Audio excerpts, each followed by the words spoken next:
Точно така, почитувана заменик министерке, не е прв пат да го поднесувам овој амандман. Образложението ми беше јасно, но некако не ми држи тоа дека во Тетово не се одржувало ова екодрво што било поставено. Тоа не значи дека во Гостивар, доколку се постави, нема да се одржува. Инаку се работи за сума од 25.000 евра, колку што чини ова екодрво. Очигледно за општините оваа сума е голема, со оглед на тоа што владата со закон изгласа да им се помогне за отпис на долговите, но изгледа дека и на владата оваа сума е многу, иако владата најголем дел од најголемиот буџет досега ќе издвои за вработување, за жал.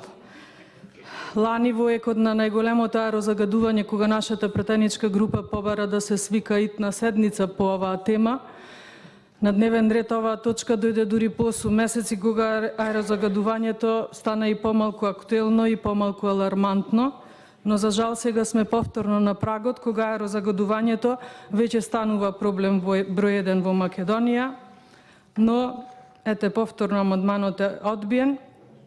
За жал, ќе продолжиме да го дишеме загадениот воздух и она што владата велеше дека аерозагадувањето, односно СДСМ кога беше во опозиција велеше дека аерозагадувањето во Македонија ќе се реши штом Социјалдемократскиот сојуз дојде на власт, очигледно дека беше само предизборна лага, како и многу останати.